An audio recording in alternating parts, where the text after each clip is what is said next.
Pero sampal ito sa judikatura dahil si Ramil Madriaga ngayon ay nasa ilalim ng jurisdiksyon ng hukuman. At alam naman nila na maski sila ay kongreso, maski sila ang may hawak ng budget, hindi nila po pwedeng isupina isang tao na walang permiso ng hukuman. Nasa linya po ng ating komunikasyon via Zoom si Attorney Harry Roque, kapartner po natin dito. Dati po siyang presidential spokesperson. Attorney, good morning. Jade at Admar po muli. Good morning, Jade Admar, at good morning, Pilipinas. Always to be a pleasure na makasama aking mga partners dito sa Pulso ng Bayan. Opo, sa pinakahuling survey ng Pahayag Survey, Attorney, ay natili pa rin mataas. Nangunguna si Vice President Sara Duterte, bagamat may pagbaba nga doon sa kanyang approval at trust ratings. Ano ho ba ang inyong reaction po muna doon? Well, unang-una, no, inaasahan naman natin yan dahil walang tigil ang pagbabato ng putik kay VP Sara. No? Pero nakikita natin na bagamat bagyang bumaba, hindi naman kasing baba ng trust at approval rating ng ating presidente. No?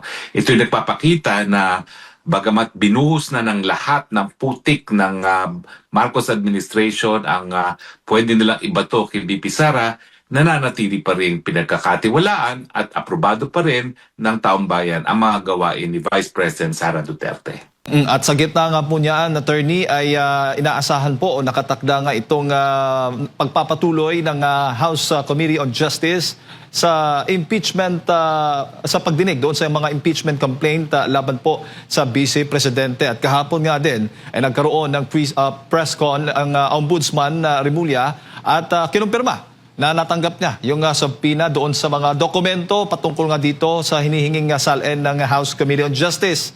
Ano ho ba ang inyong pananaw po doon? Well, nakakalungkot at nakakagalit na sa panahon na ang daming pagsubok sa taong bayan dahil nga dati nang walang tigil ang pagtaas ng presyo ng bilihin, lumala pa ngayon dahil nga sa putukan sa gitnang silangan, inuuna muna ng politika ng administrasyon nito, no, kesa yung kapakanan ng mga kababayan natin. Ang inaasahan natin kapag ganitong aberya at talaga namang this is a crisis not just in the Philippines but in the whole world, atpagin muna nila yung kapakanan ng mga mamamayan natin. Pero hindi, politika pa rin ang inuuna. Sa tingin mo, Attorney, malulusutan po ito ni Vice President Sara Duterte? Mabubusisi ba ng Kamara, ng House Committee on Justice, yung kanyang mga bank accounts? Well, sa tingin ko po, no, una-una, mali yung desisyon na sufficient in form and substance kasi wala naman talagang mga ultimate facts yung mga complaints na naisampa. No? At pangalawa, ang tanong kasi dyan, sabihin na natin pagdating doon sa sufficiency in substance na tama ang lahat ng sinasabi ng mga complainants, yan ba'y impeachable? No? Pero sa akin, halos lahat, kung hindi lahat talaga ng mga basehan nila, ay hindi naman mga major na paglabag sa ating saligang batas para makonsidera na impeachable. Pagdating naman dito sa bank statements, no, yan ay patunay na kinakailangan silang magsupina dahil wala pa silang sapat na ebidensya laban kay VP Sara. No? So nauna muna yung mga paratang bagong ebidensya na makakaapekto dun sa proseso na ginawa ng Kongreso. No? Dahil kinakailangan kapag sufficient informed substance, meron ng ebidensya. No? At yan nga ay naging kabahagi na ng desisyon ng Korte Suprema doon sa nahuling kasong sinampa ni VP Sara, no? Laban sa naunang impeachment complaint ng Kamara de Representante. At syempre, yung mga bank records naman yan, sang-ayon sa Secrecy of Bank Deposit Law, pwede lang yan masupina sa isang impeachment case. No? Yung nakabinbid naman sa Kamara, hindi pa kaso. Yan ay pag-determine lamang kung dapat nga bang magkaroon ng kaso dahil ang kaso ng impeachment ay isasampa sa Senado at hindi po sa Kamara de Representante.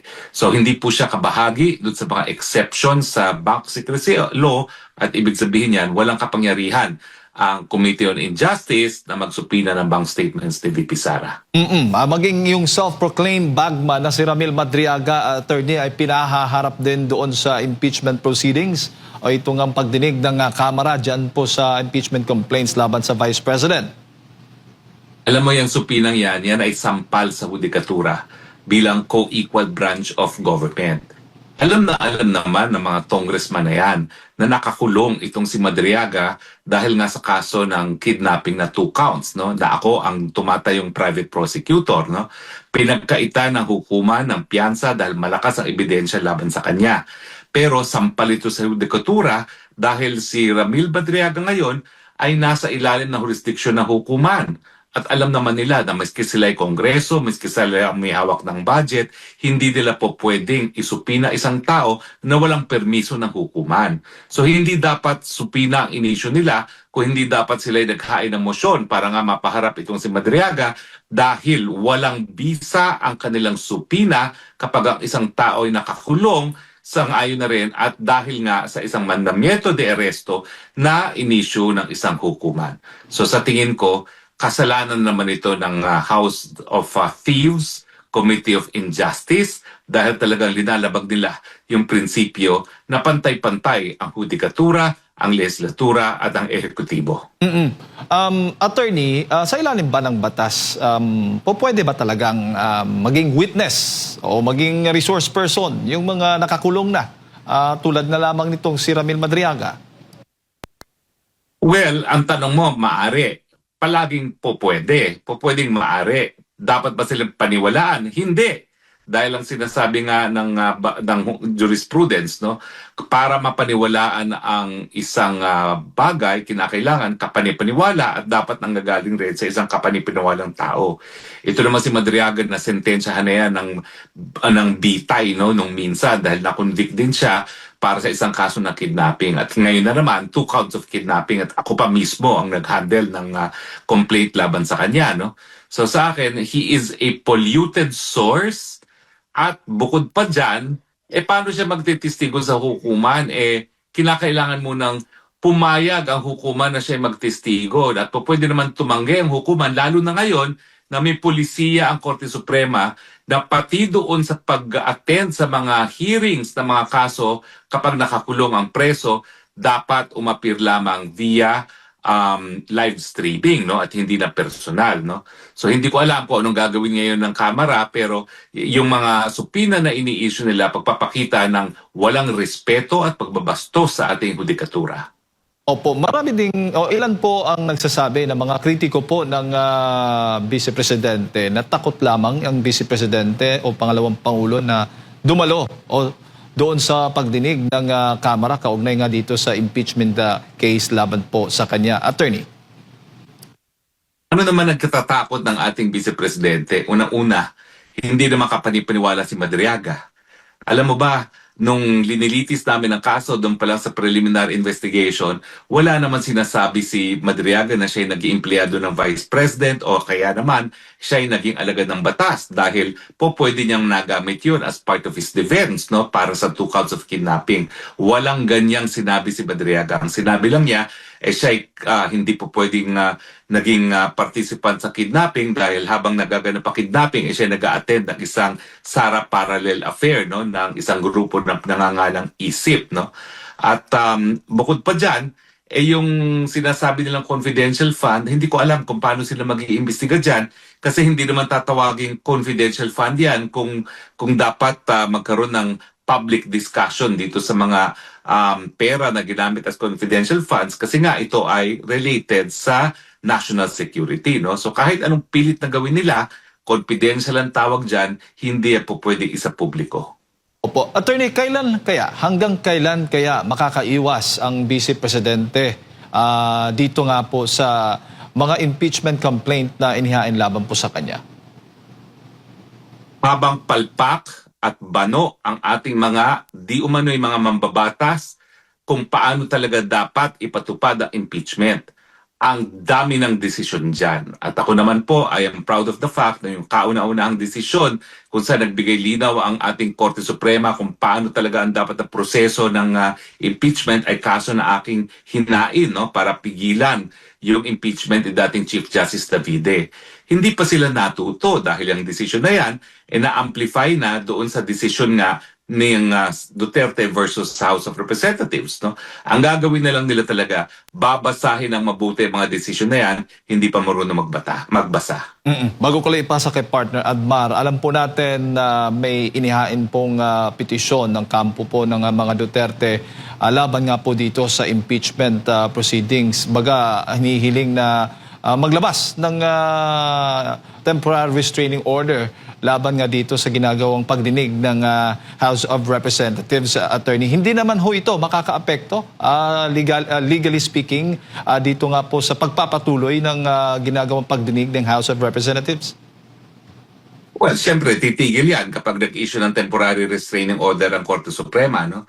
Dahil malinaw naman na ang ginagawa ng Committee of Injustice ay nagkakaroon ng mini-trial at malinaw sa saligang batas na tanging Senado ang sole. Kapag sinabing sole, wala nang iba na po pwede magdinig. No? Ang trabaho lamang ng Kamara de Representante ay parang piskal, no? Na magdedetermine ng probable cause sa pamamagitan lamang ng pagbasa ng mga affidavits o ebidensya na nakakabit sa complaints for impeachment at hindi po pwedeng gumamit ng ebidensya labas pa doon sa complaint na hinain sa Kamara de Representante. No? Kasi ganyan ang proseso sa preliminary investigation talaga. At kung meron silang pagdinig na gagawin, ito ay to ask clarificatory questions lamang, hindi para magkaroon ng first opportunity na makapagtestigo ang mga sinungaling gaya ni Madriaga. No? So on that ground alone, naniniwala ko na sapat-sapat ang basihan ng Korte Suprema para ipigil na o tigilin na itong unconstitutional na investigasyon na nangyayari. Kaya nga lang ang tanong, gagawin ba ng hudikatura ang kanilang katungkulan? Dahil sa kasong hinain ko na similar ang issues na hinaharap ngayon ni VP Sara, no? Tama ba na magsupina ng mga bagay na immaterial sa investigasyon, gaya ng mga salience, gaya ng mga income tax returns? Yung aking kaso, hindi na decisional in time, naging moot and academic, kaya na-dismiss. No? Sana naman itong pagkakataon na ito, dahil ito na naman ay pangalawang pagkakataon na tatanungin kung tama ba magsupina ng salin, ng mga tax declarations sa isang impeachment proceedings, na wala namang kinalaman itong mga salin at mga tax declarations nito sa mga basihan ng mga complainants, dapat bang sundin yan ng respondent. No? So, kung hindi sila nagdesisyon in time dun sa kasong hinain ko, I'm hoping magdedesisyon sila in time, this time around, na si Vice President ang complainant. So, malinaw. Or yung kampo ni Vice President ang complainant. Opo, so malinaw po yun, attorney, na habang hinihintay po natin yung desisyon o magiging desisyon ng Supreme Court doon nga sa petisyon na inihain ng mga supporters, hindi po ng kampo, kundi yung mga supporters po ng Vice Presidente, ay magpapatuloy po itong House of Representatives. Oo, tama yan. Thank you for correcting me, no? Pero dun sa kaso na hinain namin, ang pangalan ay Francisco versus the House of Representatives, may karapatan talaga ang ordinaryong mga mamamayan, no? Hindi lang yung ini-impeach na officer para questionin kung nalalabag nga ang ating saligang batas. Ang tawag dyan ng Korte Suprema ay yung citizen standing. Attorney, magandang umaga. Si Admar po ito. Ano naman po yung basa ninyo dito po sa naging babala ni Ombudsman Rimulya sa Kamara tungkol po doon sa paghingi nila ng SALN? Maaari bang ginawa ito para somehow ma-pressure ang mga kongresista, lalo't pinag-uusapan po ngayon dyan sa Kamara ang impeachment laban kay Vice President Sara Duterte? Hindi ko alam kung kailan nagsimula yung proseso na itinatago ang SALN ng mga mambabatas. Kasi nung ako'y miyembro ng Kongreso, pinapublish pa nga yan sa periodiko. So hindi ko alam kung anong kinatatakot ng mga politiko, ganong talaga namang ever since, no? Dahil bago ako naging kongresista, naging empleyado rin din ako sa Kamara de Representante, ever since, isinasa publiko yung mga SALN na yan. Alam mo kasi pag merong pagtatago, merong itinatago. So bakit ang gusto nila magpresenta ng SALN sa VP Sara pero sila ayaw nilang ilabas ang kanilang mga SALN, no? Dapat kung pipilitin na maglabas ng SALN sa VP Sara, lahat ng public officials ilabas at isa publiko ang kanilang mga statements of assets, liabilities, and net worth. Meron kasi pong agam-agam, ito pong sa panayam namin kagabi kay former Congressman Mike Defensor, na baka sinasadya ito naging pahayag ng ni Ombudsman Remulla para somehow pumabor dito sa impeachment kasi napag-uusapan na yung salin din ng mga kongresista, attorney. Well, sa akin, no, ang importante, kung gusto nila maglabas ng SALN si VP Sara, lahat sila dapat voluntaryong ilabas din. Sila nga nagsusupina pa eh. Bakit hindi naman dapat isupina rin yung mga SALN sa mga mambabatas? Siguro ang iniisip ni Mike Defensor para ma-justify yung pagsupina ng SALN ni Inday Sara. Pero ang pagtutol naman natin dyan sa pagsupina sa SALN ni Inday Sara, kasi nga nakasaad sa ating saligang batas, hindi lang sa rules ng House, na ang sufficiency of form of substance dapat merong mga ultimate facts. At kung sinasabi nila na guilty ng graft and corruption si Inday Sara Duterte, dapat merong katotohanan na binanggit sa complaint mismo kung ano yung ginawa niyang illegal. Pero obviously, yung pagsusupina ng SALN ngayon ay fishing expedition dahil wala pa silang matibay na ebidensya ng graft and corruption laban kay VP Sara. Dito tayo sa naging pahayag po nitong nakalipas na linggo ni former Speaker Martin Romualdez. Sabi niya, quote and quote, "We must unite and heal as a nation." Dapat tayong magkaisa at maghilom bilang isang bansa. Ano po ang masasabi niyo po dito, attorney, sa gitna po ngayon ng mga issue ng korupsyon, issue ng krisis sa ating bansa? Tama pong sinabi niya. I agree 100%. At para ang bansa ay maghilom, kinakailangan magbitiw na sa pwesto si President Marcos Jr. dahil napatunayan na niya na wala talaga siyang kakayahan mamuno. Siguro pag siya ay nagbitiw sa pwesto, mapapatawad pa siya ng taong bayan sa lahat ng kanyang kakulangan, lalong-lalo na ngayon, nang patindi ang pagsubok sa bayan dahil sa putukan dyan nga sa gitnang silangan. At tama po talaga si Martin Romualdez, kinakailangan maghilom na, kaya ang suggestion ko sa kanya, sumuko na siya at ibalik rin niya ang mga nakaw na yaman niya na alam naman natin ay umaabot na sa mga trilyones. No? So kung yung magkamag-anak na magpinsa na yan ay bibitiw sa pwesto, aaminin ang kanilang pagkakasala sa bayan dahil sila yung mga kurakot, siguro magsisimula na yung paghilom. Sabi nga dito ni Baguio City Mayor Benji Magalong, quote and quote, no, sa kanyang post, "Unbelievable, nakakadismaya. Naisip po ba ninyo, Kong Romualdez, na kaya tayo naghihirap ngayon ay dahil sa mga pinagagagawa ninyo? Naisip ba ninyo ang pagkakaisa nung nagpapakasarap kayo? Hindi ignorante ang mga Pilipino." Attorney. Well, I can only agree with Mayor Magalong, and there can be no healing without justice. So kinakailangan managot muna sila sa kanilang pandarambong, hindi lang sa pandarambong, sa kanilang kapalpakan at yung kanilang yung failure, no, pagkabigo na magbigay ng tunay na pagsisilbi sa bayan. Attorney, dito tayo sa magiging ganap ngayon sa Korte Suprema patungkol po sa kinikwestiyon na 2024, 2025, 2026 na national budget po natin, no? Lalo na nais na ipadeklara ng ilan sa mga petitioner na unconstitutional itong mga nito dahil sa mga insertions, mga iba pang mga kontrobersya sa loob po na naturang national budget. Ano naman po ang basa nyo rito po, attorney? Masyado na bang huli? Kasi 2024 yung tinatalakay eh. Makakabawi pa ba ang taong bayan ukol dito? Ano pong basa nyo po rito? Well, gaya na nangyari sa kaso ko, baka lumabas ang issue of mootness dyan. Kasi gaya ng sinabi mo, 2024 pa yan, tapos na. Pwede pa bang maibalik ang wala na sa kaba ng taong bayan, no? So parang sa akin, kung ano magiging deklarasyon ng Korte Suprema, magagamit siguro yan para mapanagot, makulong ang mga responsable sa paglabag sa salig ng batas, sa pagbuo ng pagtaon ng budget.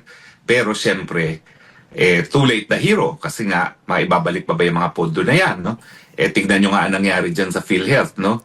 Sabi nga ng Korte Suprema, dapat ibalik. Anong ginawa? Kinuha sa existing budget at hindi ibinawi yung mga pondo na ginamit para sa flood control na nakalaan sana para dun sa ating universal healthcare na ating sinulong sa 17th Congress, no? So nakakadismaya na medyo matagal talaga magdesisyon ang Korte Suprema na para tuloy nagiging too late na yung remedyo na sasabihin ng Korte Suprema pag nalabag ang ating saligang batas. Sa tingin ko naman, ang mga issues ay pwedeng madesisyonan ng mas maaga kesa sa panahon na ginugugol ng Korte Suprema na nakabinbin itong mga kaso na nakakaapekto talaga literally sa pang-araw-araw na buhay ng ating mga mamamayan. Apo, attorney, wala pa bang mga hindi ba malinaw sa atin pong konstitusyon, wala bang mga previous din na mga desisyon ng Korte Suprema patungkol nga po dito sa tamang pagbabudget po na nag-uumpisa po sa legislative? Sapat-sapat na po yan. Una-una, hindi pwedeng magkaroon ng fill in the blanks sa appropriations law. No? Yan po talaga yung malaking paglabag, no? Sa ating saligang batas. Pangalawa, nakasaad naman po dyan na edukasyon ang dapat pinakamataas na binibigyan ng pondo. No? Pero naging creative po sila sa definition kung anong edukasyon, pati at ang budget ng Philippine Military Academy ay kinonsidera nila na para sa edukasyon. Pangatlo po, yung mga gastusin na nakalaan para sa mga social programs na kasama na yung isinulong nating universal healthcare. No? Malinaw naman po nakasaad dyan yung mga pondo na nakalaan para sa universal healthcare dapat magamit lamang para pababain ang premiums at dagdagan ang benepisyo ng mga miyembro. No? Pero ginagamit po yung mga budget na yan para sa mga maanumalyang mga flood control projects. Sa akin po, wala namang bagong doktrina na kinakailangan na ma-pronounce ang ating Korte Suprema, except na lang siguro for the first time kasi nagkaroon ng fill-in-the-blanks na budget. At itong mga fill-in-the-blanks na items nito ay mga pondo na ibibigay, no, na bilang tulong sa mga magsasaka na ipro-procure din ng gobyerno. Can you imagine? Dahil ang procurement nga ay para sa mga benepisyong ibibigay sa mga magsasaka, nakapagtataka, no, bakit nga nangyari pa ito na fill in the blanks, no? Ano ba yan? Depende sa tongpats, tsaka nila i-fill in ang blanks kung magkano gagastusin nila para dyan sa mga pamimigay na yan, no? So sa akin talaga napakalaking skandalo itong nangyari sa 2025 budget, lalong-lalo na, no? Pero yun nga po, no? Matagal na ito nakabinbin sa hukuman, natapos na naman ang 2026 budget. Ang tanong kung mapapabalik pa ba ng Korte Suprema yung mga nagastos ng mga pondo, pero doon sa kaso ng PhilHealth, malinaw hindi na ibalik ang pondo. Taong bayan pa rin ang nagbalik ng pondo at nawala ng parambula yung orihinal na mga halaga na nakalaan para sa kalusugan. Attorney, 4 na taon na po ang kasalukuyang administrasyon. Sa isang panayam, nabanggit po ni President Bongbong Marcos Jr. na siya po'y nababahala na baka yung papalit sa kanya ay mabura yung kanyang legasiya. Ano po masasabi niyo po rito, Attorney? Ang masasabi ko lang, sana nga mabura lahat ng kanyang legasiya kasi ang legasiya nila puro kapalpakan. Pinakamataas ang pagkagutom sa kanyang administrasyon. Pinakamababa ang presyo ng piso sa kanyang administrasyon. Pinakamataas ang presyo ng mga bilihin sa kanyang administrasyon. At syempre, bukod pa dun sa nangyari noong 1970s, pinakamalala ngayon ang pagtaas ng presyo ng petrolyo at yung mga presyo naman ng petrolyo ay mataas na bago pa nagputukan. At saka syempre, isa pa sa legacy niya, number 1 ng Pilipinas pagdating sa pinakamabilis na pagtaas ng putukan mula nang nagkaroon ng putukan sa gitnang silangan, patunay na may problema talaga ang gobyernong ito. Mukhang pinapaboran pa ang mga nagbebenta ng mga petroleum products kesa bantayan ang kapakanan ng mga mamamayan. Attorney, marami ding nakapansin nitong Holy Week na hindi po, hindi nagbibigay, naglalabas ng mga video messages ang presidente. At ang duda po nila ay nasa ospital. Pero ang Malacanang, pinabulaanan yung mga ganun pong mga balita dahil nasa malusog naman pong kalusugan ang Pangulong Bongbong Marcos Jr. Ano pong masasabi po niyo? Alam niyo, dahil yung ama niyang diktador ay itinago yung kanyang pagkakasakit, ang 1987 Constitution ngayon ay nagbibigay ng obligasyon sa presidente kapag meron siyang malalang karamdaman na magbigay ng impormasyon sa publiko. So sa akin, hindi sapat yung pagsasabi na nasa mabuting kalagayan siya. May karapatan ng taong bayan para malaman nasaan siya nung pinaka-importanting okasyon sa ating pananampalataya noong Easter Sunday, nasaan siya doon sa dapat na flag raising ceremony sa Quezon City na hindi siya nagpakita, at saka bakit wala na siyang mga pinapakitang live na mga interview sa media ngayon matapos nilang aminin na may karamdaman talaga ang presidente, no? So karapatan po ng taon bayan ngayon dahil may express provision na kapag malala ang kalusugan, kinakailangan magbigay impormasyon sa mga mamamayan, at bukod pa dyan, meron na nga tayong bagong karapatan, the right to information on matters that affects our everyday life. No? At syempre, yung kalusugan ng presidente ay nakaka-apekto sa atin. So marami ng paglabag si Marcos Jr. sa salaging batas, pati yung kanyang estado ng kalusugan ay pinagtatakban at nababaliwala yung kanyang obligasyon sa salig ng batas na isa publiko kung ano man ang kanyang karamdaman. At bukod nga sa karamdaman, attorney, ay itong ang report, itong final report din na nasa kamay na nga sana ng Pangulo na pinananawagang dapat ilabas din ng Malacanang o na mismong Pangulo, yung final report ng ICI hinggil nga po dito sa kanilang investigasyon sa flood control anomaly. Pero ang sabi po ng Malacanang, ang DOJ at Ombudsman na lang daw ang bahala. Ano pong inyo pong masasabi po doon? Again, ang yung karapatan natin para makakalap ng impormasyon na nakakaapekto sa ating pang-araw-araw na buhay ay bagong karapatan na nakasaad sa 1987 Constitution. Dahil pondo ng bayan ang linapa ng mga walang ya sa gobyerno para sa mga flood control projects at iba pang mga anomalyang mga proyekto, may karapatan tayong malaman kung ano ba ang naging findings sa ICI dahil ang ICI na yan ay pinondohan din galing sa kaban ng bayan. Ano pong nakikita po ninyong punto po? Bakit DOJ at Ombudsman na lang yung bahala po doon sa paglalabas nitong report, final report ng ICI? Well, kasi yung final report, hindi naman kinonsidera yung sinabi ni Zaldico na ang utak talaga sa korupsyon pagdating sa infrastruktura ay walang iba kundi ang presidente, na siya mismo ay nag-deliver, no, ng tongpats equivalent to 25 billion, no, sa presidente mismo, no. Habang hindi kasi yan kinonsidera ng ICI, walang saysay ng report na yan. Dahil malinaw ang sinabi ni Zaldico na kapanipiniwala naman dahil siya yung dating chairman ng Committee on Appropriations ng utak ay ang presidente mismo na nagbibigay utos sa House Speaker na nagbigay utos naman in turn sa kanya.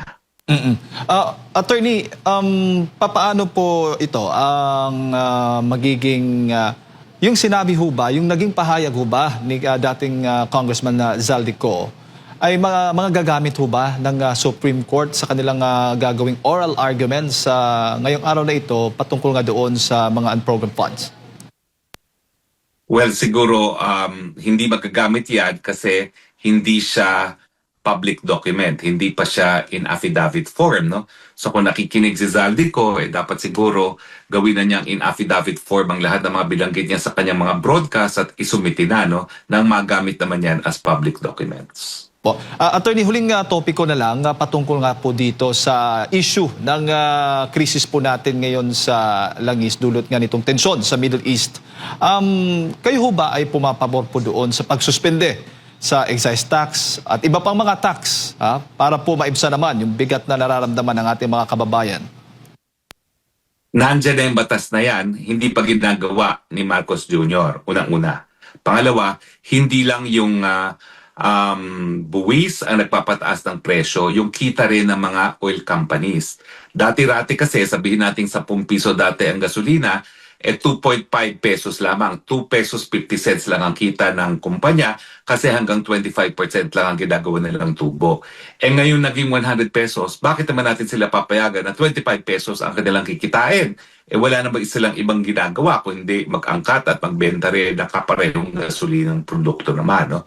Sa akin talagang dapat gamitin ang kapangyarihan ng gobyerno, hindi lang para pababain yung mga buwis na binabayad ng mga mamimili, mananakay, pagdating sa petroleum products, kung hindi, yung kita na rin ng mga oil companies na para bagang hindi naman kinukonsidera at hindi pinaplano ng gobyernong ito na limitahan. Mali po yun. Dahil ang pagtaas ng presyo ng langis, hindi naman ibig sabihin yan, tataas din ang kita ng mga oil companies. Dapat pareho lang ang kita nila at yung karagdagang taas sa kanilang tubo ay hindi dapat naman pinapataw sa mga mamamayan at mga mamimili.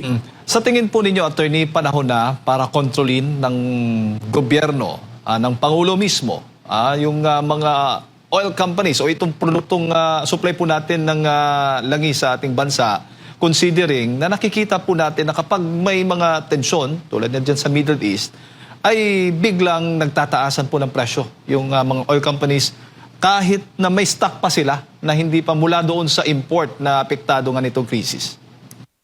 Meron na siyang ganyang kapangyarihan dahil siya ay nagdeklara na nga ng state of energy emergency, kauna-unahan pa sa buong daigdig. Kasi nga tayo yung pinakamabilis sa pagtaas sa presyo ng petroleum products. No? Nakapagtataka, bakit Pilipinas lang ang ganyang kabilis tumaas ang presyo ng petrolyo kung hindi talaga linalapa ang mamamayang Pilipino, imbis na bigyan ng kahit anong remedyo o dito sa pangdaigdigang krisis, parang ginagawa pang dahilan para lalo pang makinabang yung mga hindi naman dapat nakikinabang sa mga panahon nito. Kasama na po dyan ang mga oil companies. Ayan. Attorney, siguro huling mensahe po ninyo para sa ating mga kababayan at kumusta ba dyan sa Europa? Ramdam din ho ba ninyo yung epekto po nitong krisis sa Middle East? Magtataka ka ha, bagamat tumaas, hindi ganun kataas. Dati, ang presyo ay mga 190. Ngayon, 210 ang presyo no, in euros. Nakapagtataka nga na ang presyo ngayon ng diesel sa Pilipinas na 170, mas mataas pa kaysa sa presyo dito. Dito, 211 lang. That means it's roughly 140 pesos. Ang tanong, pareho namang walang natural na, walang native na petroleum products ang Austria at ang Pilipinas. Bakit sa Austria, ang laki ng baba ng presyo ng diesel at napakataas ng presyo sa Pilipinas? No? So talagang dapat ang taong bayan magising na sa katotohanan. Kung hindi pa sapat ang mga pangungurakot sa flood control projects, kung hindi pa sapat yung pagiging wala sa tamang pag-iisip at pagkakaroon ng bisyo ng ating presidente, siguro naman itong pagtataksil na ginagawa nila sa taong bayan na hinahayaan na maghirap ang taong bayan sa panahon ng abirya ay ito ng dahilan para gamitin na ng kapangyarihan ng taong bayan na sisantihin na itong presidenteng ito dahil siya ay presidenteng walang silbi. Alright, Attorney, muli maraming salamat po sa inyo pong oras. Alam namin na madaling araw po dyan at nagsasakripisyo po kayo para sa ating mga kababayan.